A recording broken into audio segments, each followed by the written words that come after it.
ನಮಸ್ಕಾರ ಭಾರತೀಯರೇ. ಇವತ್ತು ನಾನು ಇನ್ನೊಂದು ಹೊಸ ವಿಡಿಯೋ ತೊಗೊಂಡು ಬಂದೇನೆ ರೀ. ನಾನು ಜ್ಯೂಸ್ ಫಾರ್ ಸಮ್ಮರ್ ಅಂತ ಒಂದು ಜ್ಯೂಸ್ ಮಾಡಿ ಹಾಕಿದ್ನಲ್ಲ ರೀ, ವಿಡಿಯೋ ಹಾಕಿದ್ನಲ್ಲ ನನ್ನ ಮೊಮ್ಮಗಳ ಜೊತೆಗೆ. ಆ ವಿಡಿಯೋ ನೋಡಿದಂಥ ಭಾಳ ಜನರು ಗೋಂದ್ ಕತ್ತೀರ ಅಂದರೆ ಏನು, ಅದು ಇಂಗ್ರೀಡಿಯೆಂಟ್ ಬಗ್ಗೆ ನಮಗೆ ಡೀಟೇಲ್ಸ್ ಹೇಳ್ರಿ ಅಂತ ನನಗೆ ಪರ್ಸ್ನಲಾಗಿಯೂ ಕಾಲ್ ಮಾಡಿ ಹೇಳಿದ್ದಾರೆ, ಆಮೇಲೆ ಕಮೆಂಟ್ಸನ್ನು ಹಾಕಿದರು. ಸೊ ಅದ್ರ ಸಲುವಾಗಿ ನಾನು ಅದ್ರ ಬಗ್ಗೆ ಒಂದು ಸ್ವಲ್ಪ ಗೋಂದ್ ಕತ್ತೀರದ ಬಗ್ಗೆ ಒಂದು ಸ್ವಲ್ಪ ಮಾಹಿತಿ ಕೊಡಬೇಕಂತ ನಿಮ್ಮೆಲ್ಲರ ಮುಂದೆ ಬಂದಿದ್ದೀನಿ ಇವತ್ತು. ಇದು ನೋಡ್ರಿ, ಇದು ಗೋಂದ್ ಕತ್ತೀರ. ಇದ್ರ ಜೊತೆಗೆ ನಾನು ಗೋಂದ್ ಅಂತಾರಲ್ರಿ, ಅಂಟು ಅಂತೇವಲ್ರಿ, ಅದು ಮತ್ತು ಇದು ಗೋಂದ್ ಕತ್ತೀರ, ಇದು ಎರಡರ ಮಧ್ಯೆ ಡಿಫ್ರೆನ್ಸ್ ಏನು, ಅದು ಎರಡರದ್ದು ಪ್ರಯೋಜನ ಏನು ಅನ್ನೋದನ್ನು ನಾನು ಹೇಳ್ತೇನೆ ರೀ. ಇದು ಗೋಂದ್ ಕತ್ತೀರಾಗೆ ಕನ್ನಡದಲ್ಲಿ ಬಾದಾಮಿ ಅಂಟು ಅಂತಲೂ ಹೇಳ್ತಾರಂತೆ. ಈ ಒಂದು ಮಾಹಿತಿ ನನಗೆ ನಮ್ಮ ಒಬ್ಬಳು ಕಝಿನ್ ಸರೋಜಾ ಅಂತಿದ್ದಾಳೆ ರೀ, ಅವಳ ಕಡೆಯಿಂದ ಸಿಕ್ತು. ಸೊ ಅವಳಿಗೂ ಈ ಮೂಲಕ ಥ್ಯಾಂಕ್ಸ್ ಹೇಳೋಕ್ಕೆ ಇಷ್ಟಪಡ್ತೀನಿ. ಇದು ಗೋಂದ್ ಕತ್ತೀರ ರೀ. ಇದು ನೀವು ನೋಡ್ಬೋದು, ಸ್ವಲ್ಪ ಕಪ್ಪಾಗಿದ್ದಾವೆ ರೀ, ಬ್ರೌನಿಷ್ ಆಗಿದ್ದಾವೆ. ಇವನ್ನ ಜಾಸ್ತಿ ಪ್ರೊಸೆಸ್ ಮಾಡಿಲ್ಲ ರೀ, ಅಂದರೆ ಅದರಲ್ಲಿರೋ ಅಂಶಗಳನ್ನೇ ಅದೇ ರೀತಿ ಇರೋಕೆ ಬಿಟ್ಟು ಅದಕ್ಕೆ ಡಿಸ್ಕಲರೇಟ್ ಮಾಡಲಾರ್ದಂಗೆ ಮಾಡಿದ್ದಾರೆ ರೀ. ಇಲ್ಲಿ ನೋಡಿರಿ, ಈ ರೀತಿ ಕ್ರಿಸ್ಟಲ್ ಕ್ಲಿಯರ್ ಇರುವಂಥವ್ರು, ಕ್ರಿಸ್ಟಲ್ ಕ್ಲಿಯರ್ ಅಲ್ಲ, ಸ್ವಲ್ಪ ಎಲ್ಲೋ ಇಶ್ಯೂನು ಇರ್ತಾವ್ರಿ ಇವು. ಈ ರೀತಿ ಎಲ್ಲ ಪ್ರೊಸೆಸ್ ಮಾಡಿ ಬಂದಿರೋವಂಥ ಮಾರ್ಕೆಟ್ನಲ್ಲಿ ಈ ರೀತಿಯೂ ಸಿಗ್ತಾವೆ ರೀ. ಬಟ್ ಈಗ ನಾನು ತೊಗೊಂಡಿರುವಂಥವು ಇಲ್ಲಿ ನೋಡಿರಿ, ಸ್ವಲ್ಪ ಬ್ಲ್ಯಾಕ್ ಮಿಕ್ಸ್ ಇದಾವೆ, ಅಂದರೆ ಇದು ನ್ಯಾಚುರಲ್ ಆಗಿರೋದು ರೀ, ಒಂದು ಗಿಡದ ಅಂತ ಬಂದಿರೋವಂಥ ಅಂಟು ರೀ ಅದು. ಇದು ನ್ಯಾಚುರಲ್ ಆಗಿದೆ. ಈ ಅಂಟಿನ ಬಗ್ಗೆ ಎಲ್ಲರಿಗೂ ಗೊತ್ತಿರೋವಂಥ ವಿಷಯ. ಈಗ ನಾವು ಲಡ್ಡು ಮಾಡ್ತೀವಿ, ಉಂಡೆ ಮಾಡ್ತೀವಿ ರೀ, ಅಂಟಿನ ಉಂಡೆ ಮಾಡ್ತೇವಲ್ಲ ರೀ, ಬಾಣಂತಿಯರಿಗೆ, ಆಮೇಲೆ ಹುಡುಗಿಯರು ಮೆಚ್ಯೂರ್ ಆದಾಗ ಇದನ್ನು ಜಾಸ್ತಿ ಉಪಯೋಗಿಸ್ತೀವಿ ರೀ. ಯಾಕೆಂದರೆ ಇದರಿಂದ ನಮ್ಮ ಮಾಂಸಖಂಡಗಳು ಆಮೇಲೆ ಎಲುಬು ತುಂಬ ಸದೃಢವಾಗ್ತಾವಂತ ಒಂದು ನಂಬಿಕೆ ಇದೆ. ಅದು ನಿಜಾನೂ ಹೌದು ರೀ, ನಂಬಿಕೆ ಅಷ್ಟೇ ಅಲ್ಲ, ಅದ್ರ ಕೆಲಸನೂ ಅದೇ ರೀ. ಇದನ್ನು ನಾವು ತುಪ್ಪದಲ್ಲಿ ಹುರಿದ್ಬಿಟ್ಟು ಆಳಿವೆಯನ್ನು ನೆನೆ ಇಟ್ಟು ರಾತ್ರಿನೇ, ಮತ್ತು ಅದನ್ನು ಕುದಿಸಿ ಅದ್ರ ಜೊತೆಗೆ ಇದು ಅಂಟನ್ನು ಹಾಕಿ ತುಪ್ಪ, ಬೆಲ್ಲ ಅಥವಾ ಸಕ್ಕರೆ ಹಾಕಿ ಪಾಯಸ ಕುಡಿಯೋಕ್ಕೆ ಕೊಡ್ತಾರೆ ಬಾಣಂತಿಯರಿಗೆ ಮತ್ತು ಮೆಚೂರಾದಂಥ ಹುಡುಗಿಯರಿಗೆ. ಅದರಿಂದ ಅವರು ಮುಂದೆ ತಮ್ಮ ಲೈಫ್ನಲ್ಲಿ ಬರುವಂಥ ಪ್ರತಿ ಒಂದು ಹಂತದಲ್ಲಿನೂ ಆರೋಗ್ಯ ಚೆನ್ನಾಗಿರಲಿ ಅನ್ನೋವಂಥ ಒಂದು ಉದ್ದೇಶದಿಂದ ಈ ಅಂಟನ್ನು ಉಪಯೋಗಿಸ್ತೀವಿ, ನಾರ್ಮಲ್ ಅಂಟು. ನಾನಿವತ್ತು ಅದ್ರ ಬಗ್ಗೆ ಎಲ್ಲರಿಗೂ ಗೊತ್ತಿರುವಂಥ ವಿಷಯ, ಅದ್ರ ಬಗ್ಗೆ ನಾನು ಜಾಸ್ತಿ ಏನು ಹೇಳಲ್ಲ. ಇದು ಗೋಂದ್ ಕತ್ತೀರನ್ನು ನಾನು ರಾತ್ರಿನೇ ನೆನೆಸಿಟ್ಟಿದ್ದೆ ರೀ. ಇಲ್ಲಿ ನೋಡಿರಿ, ಇಷ್ಟೆಲ್ಲ ಆಗಿದೆ ನೋಡಿರಿ. ಇದಕ್ಕೆ ನಾನು ಇಷ್ಟೆಲ್ಲ ಗೋಂದ್ ಕತ್ತೀರದ್ದು ಜೆಲ್ ರೆಡಿ ಆಗಬೇಕಂತಂದರೆ ಜಸ್ಟ್ ನಾನು ಇಷ್ಟು ಸೈಜಿನ 5 ಕಾಳು ಅಷ್ಟೇ ನೆನೆ ಹಾಕಿದ್ದೆ ರೀ. 5 ಕಾಳು ನೆನೆ ಹಾಕಿರೋದ್ರಿಂದ ಅದು ಉಬ್ಬಿ ಇಷ್ಟೆಲ್ಲ ಆಗ್ತೈತೆ ರೀ. ಓಕೆ, ಈಗ ಇದ್ರ ಬಗ್ಗೆ ಹೆಚ್ಚಿನ ಮಾಹಿತಿಯನ್ನು ನನಗೆ ತಿಳಿದ ಮಟ್ಟಿಗೆ ನಾನು ಹೇಳ್ತಾ ಹೋಗ್ತೇನೆ ರೀ. ಇದು ಟ್ರಾಗಿಕ್ಯಾಂತ್ ಅಂತ ಒಂದು ಟ್ರಾಗಿಕ್ಯಾಂತ್ ಗಮ್ ಅಂತ ಇದನ್ನು ಇಂಗ್ಲೀಷ್ನೊಳಗೆ ಕರೀತಾರೆ, ಕನ್ನಡದೊಳಗೆ ಬಾದಾಮಿ ಅಂಟು, ಹಿಂದಿ ಒಳಗೆ ಗೋಂದ್ ಕತ್ತೀರ ಅಂತ ಕರೀತಾರೆ ರೀ.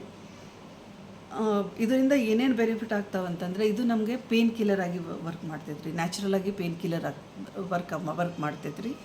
ಈಗ ನಮಗೆ ಮೈಕೈ ನೋವು ಏನಾದರೂ ಜಾಸ್ತಿ ಕೆಲಸ ಮಾಡಿದ್ವಿ, ಸುಸ್ತಾಗೈತೆ ಅಂದ ಕೂಡಲೇ ನಾವು ಹೋಗಿ ಅಲೋಪತಿಕ್ ಅಂಗಡಿಗೆ ಹೋಗಿ ಒಂದು ಪೇನ್ ಕಿಲ್ಲರ್ ತೊಗೊಂಡು ಬಂದು ನುಂಗಿ ಬಿಡ್ತೇವೆ ರೀ. ಬಟ್ ಅದರಿಂದ ಎಷ್ಟು ಸೈಡ್ ಎಫೆಕ್ಟ್ಸ್ ಅದಾವೆ ಅನ್ನೋದು ಎಲ್ಲರಿಗೂ ಗೊತ್ತಿರುವಂಥ ವಿಷಯ. ಅದು ಅಲೋಪತಿಕ್ ಮೆಡಿಸಿನ್ಸ್ ಏನಿರ್ತಾವಲ್ಲ ರೀ, ಇವಾಗ ನಮಗೇನು ಬೇಕಲ್ಲ ಅದನ್ನು ನೋವು ಕಡಿಮೆ ಮಾಡ್ತೈತೆ ರೀ, ಬಟ್ ಇಂಟರ್ನಲ್ಲಿ ಇನ್ನೂ ಒಂದು ರೋಗಕ್ಕೆ ಒಂದು ಕಾರಣ ಆಗಿರ್ತೈತೆ ರೀ. ಪೇನ್ ಕಿಲ್ಲರ್ ತೊಗೊಳೋದ್ರಿಂದ ಡಾಕ್ಟ್ರು ಹೇಳ್ತಾರೆ, ಆದಷ್ಟು ಪೇನ್ ಕಿಲ್ಲರ್ಸನ್ನು ಅವಾಯ್ಡ್ ಮಾಡಿರಿ, ಅದನ್ನು ಜಾಸ್ತಿ ತೊಗೊಬೇಡ್ರಿ. ಯಾಕೆಂದರೆ ನಮ್ಮ ಇಂಟರ್ನಲ್ ಆರ್ಗನ್ಸನ್ನು ಅದು ಡ್ಯಾಮೇಜ್ ಮಾಡ್ತಾ ಹೋಗ್ತೈತಿ, ಕಿಡ್ನಿ ಬಂತು ರೀ, ಲಿವರ್ ಬಂತು. ಹಾಗಾಗಿ ಅದನ್ನು ನಾವು ಅವಾಯ್ಡ್ ಮಾಡೋದು ಬೆಟರ್. ಅದ್ರ ಬದಲಾಗಿ ಇದೇನು ಗೋಂದ್ ಕತ್ತೀರ ಐತಲ್ರಿ, ಇದು ನಮಗೆ ನ್ಯಾಚುರಲ್ ಆಗಿ ಯಾವುದೇ ಒಂದು ನಮ್ಮ ದೇಹಕ್ಕೆ ಹಾನಿ ಮಾಡಲಾರ್ದಂಗೆ ನಮ್ಗೆ ನೋವು ನಿವಾರಣೆ ಮಾಡ್ತೈತೆ ರೀ. ಆಮೇಲೆ ರಕ್ತದೊತ್ತಡನೂ ಕಂಟ್ರೋಲ್ನಲ್ಲಿರುತ್ತೆ ರೀ. ನಮ್ಮ ಮಸಲ್ ಪೇನನ್ನು ಕಡಿಮೆ ಮಾಡ್ತೈತೆ ರೀ, ಜಾಯಿಂಟ್ ಪೇನ್ ಕಡಿಮೆ ಮಾಡ್ತೈತೆ ರೀ. ಆಮೇಲೆ ಈ ಬಿಸಿಲಿನಿಂದ ನಮಗೆ ಬಾಡಿ ಪೇನ್ ಬರ್ತಿರ್ತೈತೆ ರೀ, ತಲೆನೋವು. ಬಿಸಿಲಿಗಂತೂ ನಾವು ಒಂದು ಸ್ವಲ್ಪ ಹೊರಗೆ ಹೋಗಿ ಬಂದ್ವಿ ಅಂತಂದ್ರೆ, ರಣ ಬಿಸಿಲಿನೊಳಗೆ ಹೋಗಿ ಬಂದರೆ ನಮಗೆಲ್ಲ ತಲೆನೋವು ಬಂದುಬಿಡ್ತೈತೆ ರೀ, ತಲೆನೋವು, ಮೈಕೈ ನೋವು ಎಲ್ಲ ಬರ್ತೈತೆ ರೀ. ಆ ತಲೆನೋವು ನಿವಾರಣೆಗೆ ಇದು ಗೋಂದ್ ಕತ್ತೀರ ಭಾಳ ಹೆಲ್ಪ್ ಮಾಡ್ತೈತೆ ರೀ. ಆಮೇಲೆ ಈಗ ಸಾಮಾನ್ಯವಾಗಿ ಎಲ್ಲರಿಗೂ ಬಿಸಿಲಿನಲ್ಲಿ ನಾವು ಎಷ್ಟೇ ನೀರು ಕುಡಿದ್ರೂ ಸಹ ಅದು ಮತ್ತು ಸಾಕು ಅನಿಸೋದೇ ಇಲ್ಲ ನಮಗೆ. ಉರಿ ಮೂತ್ರದ ತೊಂದರೆ ಬರಾಕತ್ಬಿಡ್ತೈತೆ ರೀ ಇದರಿಂದ. ಬಿಸಿಲಿಗೆ ಯಾರಿಗೇ ಆದ್ರೂ ಸಹ ಬಾಡಿ ಹೀಟಾಗಿ ಬಿಡ್ತೈತಲ್ಲ ರೀ, ಉರಿ ಮೂತ್ರದ ತೊಂದರೆ ಬರ್ತೈತಿ. ಇದು ಗೋಂದ್ ಕತ್ತೀರನ್ನು ನಾವು ನಿಯಮಿತವಾಗಿ ಸೇವನೆ ಮಾಡೋದ್ರಿಂದ ಆ ನೋವನ್ನು ಸಹ ಇದು ನಿವಾರಣೆ ಮಾಡ್ತೈತೆ ರೀ. ಆಮೇಲೆ ನಮ್ಮ ದೇಹದ ತೇವಾಂಶವನ್ನು ಸಮತೋಲನ ಮಾಡೋಕ್ಕೆ ಹೆಲ್ಪ್ ಆಗ್ತೈತೆ ರೀ. ಈಗ ತಂಪಾಗೇ ಇಡ್ತೈತಿ ಅಂತಂದ್ರೆ ಅದು ಅಲ್ಲ ರೀ. ತಂಪಂತಂದ್ರೆ ಪೂರ್ಣ ನಮ್ಮದು ತಂಪಾಗ್ಬಿಡ್ತು ಅಂತಂದ್ರೆ ಅದನ್ನು ಬಾಡಿ ರೆಸಿಸ್ಟ್ ಮಾಡ್ಕೊಳ್ಳೋದಿಲ್ಲ ರೀ. ನೆಗಡಿ, ಕೆಮ್ಮು ಇದೆಲ್ಲ ಬರ್ತೈತೆ ರೀ. ಇದು ಹಂಗಲ್ಲ ರೀ. ಈ ಕಡೆ ಜಾಸ್ತಿನೂ ಆಗಕ್ಕೆ ಬಿಡಲ್ಲ, ಈ ಕಡೆ ಕಡಿಮೆನೂ ಆಗಕ್ಕೆ ಬಿಡಲ್ಲ. ಒಂದು ಲೆವೆಲನ್ನು ಮೇಂಟೈನ್ ಮಾಡ್ತೈತೆ ರೀ ಅದು. ಆಮೇಲೆ ಈಗ ನೋಡಿರಿ, ಹೌದು ನಾನು ಓದ್ಕೊಂಡು ಹೋಗಿ ಹೇಳ್ತಾ ಇದ್ದೀನಿ ನಿಮಗೆ ಅಂತ ಅಂತಿರ್ಬೋದು ನೀವೆಲ್ಲರೂ.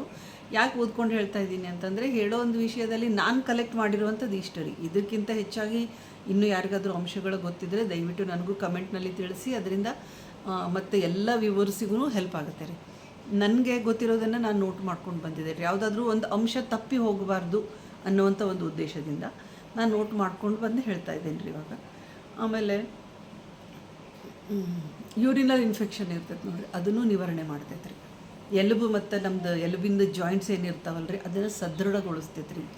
ನಮ್ಮ ಇಮ್ಯೂನ್ ಸಿಸ್ಟಮನ್ನು ಜಾಸ್ತಿ ಮಾಡ್ತೈತೆ ರೀ, ಸ್ಟ್ರಾಂಗ್ ಮಾಡ್ತೈತೆ ರೀ ಇದು. ಇದರೊಳಗೆ ಹೇರಳವಾಗಿ ಕ್ಯಾಲ್ಶಿಯಮ್ ಇದೆ ರೀ. ಕ್ಯಾಲ್ಶಿಯಮಿಂದ ನಮಗೆ ನೀಡ್ ಎದಕ್ಕೈತೆ ಅನ್ನೋದಂಥದ್ದು ಎಲ್ಲರಿಗೂ ಗೊತ್ತಿರುವಂಥ ವಿಷಯ. ನಮ್ಮ ಎಲುಬು ಮತ್ತು ಎಲುಬಿನ ಜೋಡಣೆ ಮತ್ತು ನಮ್ಮ ಹಲ್ಲನ್ನು ಇದು ಗಟ್ಟಿಯಾಗಿ ಇಡ್ತೈತೆ ರೀ. ಆಮೇಲೆ ರೆಗ್ಯುಲರ್ ಸೇವನೆಯಿಂದ ಇದನ್ನು ನಾವು ರೆಗ್ಯುಲರಾಗಿ ಸೇವನೆ ಮಾಡೋದ್ರಿಂದ ಇದು ನಮ್ಮ ದೇಹದಲ್ಲಿರುವಂಥ ಕ್ಯಾಲ್ಶಿಯಂ ಅಂಶಗಳನ್ನ ಜಾಸ್ತಿ ಮಾಡ್ತೈತೆ ರೀ. ಇದರಿಂದ ನಮ್ಮ ಎಲುಬಿನಲ್ಲಿ ಮಾಯ್ಶ್ಚರ್, ಈಗ ನಮ್ಗೆ ಮೊಣಕಾಲು ಈಗಿನಗಂತೂ ಬಹಳ ಜನರಿಗೆ ಮೊಣಕಾಲಿನ ಸಮಸ್ಯೆ, ಆಮೇಲೆ ಹಿಂಬಿಡದ ಹತ್ರ ಅಲ್ಲಿನೂ ಜಾಯಿಂಟ್ ಪೇಯ್ನ್ ಭಾಳ ಬರ್ತೈತಿ. ಎಲ್ಲರದು ಇದು ನಾರ್ಮಲ್ ಸಮಸ್ಯೆ ಆಗಿಬಿಟ್ಟೈತೆ ರೀ.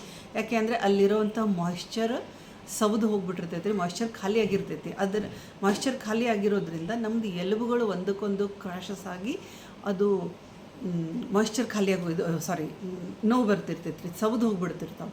ಅದಕ್ಕೆ ಡಾಕ್ಟ್ರ್ ಹತ್ರ ಹೋದರೆ ಅಂತ ಏನಂತಾರೆ, ನಿಮ್ಮದು ನೀ ಟ್ರಾನ್ಸ್ಪ್ಲಾಂಟ್ ಮಾಡಬೇಕು ಅಂತಾರೆ. ಬಟ್ ಅದು ಎಲ್ಲರಿಗೂ ಸಕ್ಸಸ್ ಆಗ್ತೈತಿ ಅಂತ ಹೇಳೋಂಗಿಲ್ಲ ರೀ. ನನಗೆ ಗೊತ್ತಿದ್ದವ್ರಂಗೆ ನಮ್ಮ ರಿಲೇಟಿವ್ಸ್ನಲ್ಲಿ ನಮ್ಮ ಫ್ರೆಂಡ್ಸ್ ಮದರ್ಸ್ ಎಷ್ಟು ಜನ ನೀ ಟ್ರಾನ್ಸ್ಪ್ಲಾಂಟ್ ಮಾಡ್ಕೊಂಡಿದ್ದಾರಲ್ರಿ, ಅದು ಸಕ್ಸಸ್ ಆಗಿಲ್ಲ ರೀ.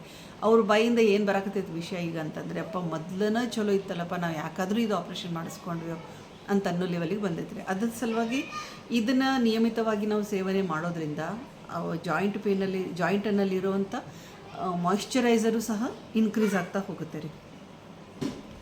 ಆಮೇಲೆ ಇಮ್ಯುನಿಟಿ ಹೆಚ್ಚಾಗೋದ್ರಿಂದ ನಮಗೆ ರೋಗ ನಿವಾರಕ ಶಕ್ತಿ, ರೆಸಿಸ್ಟೆನ್ಸ್ ಪವರ್ ಇದು ಜಾಸ್ತಿ ಆಗ್ತೈತೆ ರೀ.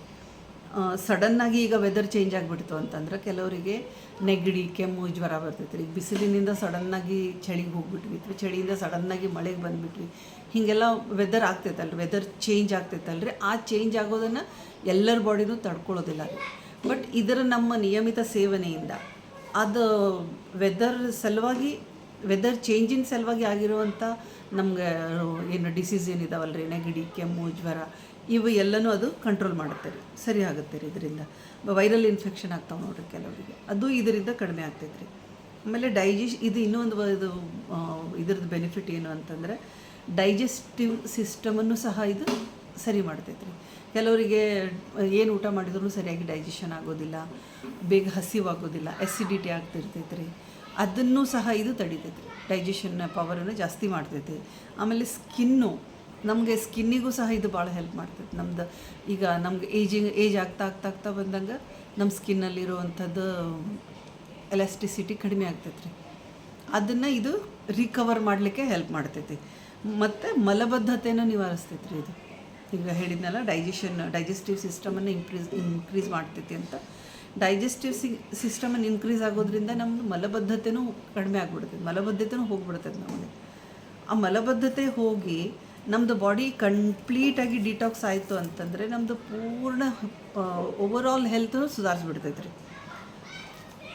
ಆಮೇಲೆ last but not the least, ಇದು ಲೋ ಕ್ಯಾಲರಿ ಇರೋದ್ರಿಂದ ವೆಯ್ಟ್ ಲಾಸಿಗೂ ಸಹ ನಮಗೆ ಹೆಲ್ಪ್ ಆಗ್ತೈತೆ ರೀ.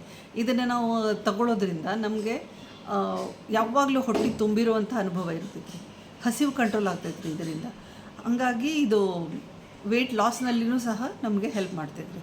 ಈಗ ಇದನ್ನು ಯಾವ ರೀತಿ ನಾವು ಯೂಸ್ ಮಾಡಬಹುದು ಅಂತಂದರೆ, ಈಗ ನಾವು ರಾತ್ರಿ ಆದ್ರೂ ನೆನೆಸಿಡ್ಬೋದು ರೀ ಮಲ್ಕೊಳ್ಳೋವಾಗ. ಬೆಳಿಗ್ಗೆ ನಾವು ಯೂಸ್ ಮಾಡ್ತೀವಿ ಅಂತಂದರೆ ರಾತ್ರಿ ನೆನೆ ಹಾಕಬಹುದು, ಇಲ್ಲ ನಾವು ಸಾಯಂಕಾಲ ನಾವು ಇದನ್ನು ಯೂಸ್ ಮಾಡ್ತೀವಿ ಅಂದರೆ ಮಾರ್ನಿಂಗ್ ಟೈಮ್ ನೆನೆ ಹಾಕ್ಬೋದು.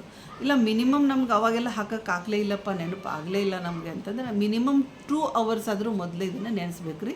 ಅಂದರೆ ಈ ರೀತಿ ಅದು ನೆನೆದ್ಬಿಟ್ಟು ಉಬ್ಕೊಂಡು ಈ ರೀತಿ ಕನ್ಸಿಸ್ಟೆನ್ಸಿಗೆ ಬರ್ತೈತೆ ರೀ. ಐಸ್ ಈಗ ಇದು ಕಲರ್ ಡಲ್ ಇರೋದ್ರಿಂದ ನಿಮ್ಗೆ ಇದು ಕರೆಕ್ಟಾಗಿ ಕಾಣ್ತಾ ಇಲ್ಲ.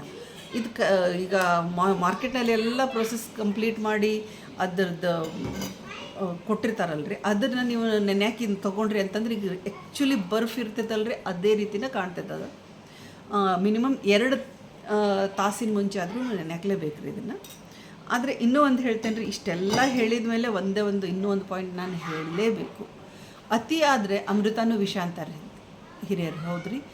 ಇದರ ಸೇವನೆಯಿಂದ ಕಾಂಟ್ರಾಂಡಿಕೇಶನ್ಸ್ನೂ ಇದಾವೆ ರೀ. ಅತಿ ಆದರೆ ಅಮೃತನೂ ವಿಷ ಅನ್ನೋ ರೀತಿ ಇದರಿಂದ ಸ್ವಲ್ಪ ಸೈಡ್ ಎಫೆಕ್ಟ್ಸೂ ಇದಾವೆ.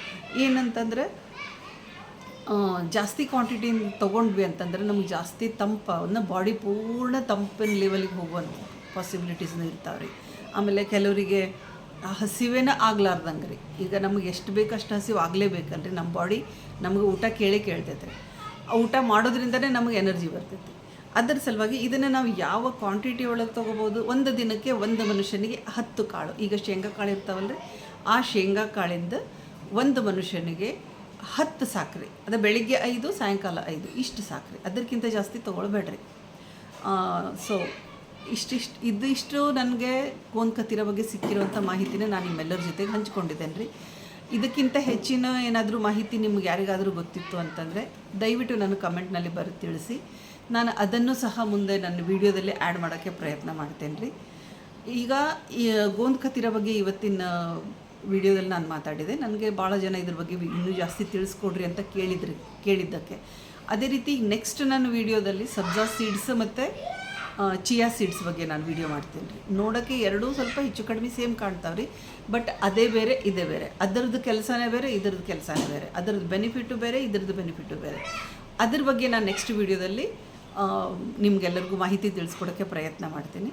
ಆ ವಿಡಿಯೋದು ನಿಮಗೆಲ್ಲರಿಗೂ ತಲುಪಬೇಕು ಅಂತಂದರೆ ನಮ್ಮ ಚಾನೆಲನ್ನು ದಯವಿಟ್ಟು ಸಬ್ಸ್ಕ್ರೈಬ್ ಮಾಡಿರಿ, ಲೈಕ್ ಮಾಡಿರಿ, ಕಮೆಂಟ್ ಮಾಡಿರಿ, ಶೇರ್ ಮಾಡಿರಿ. ಶರಣಾರ್ಥಿಗಳು.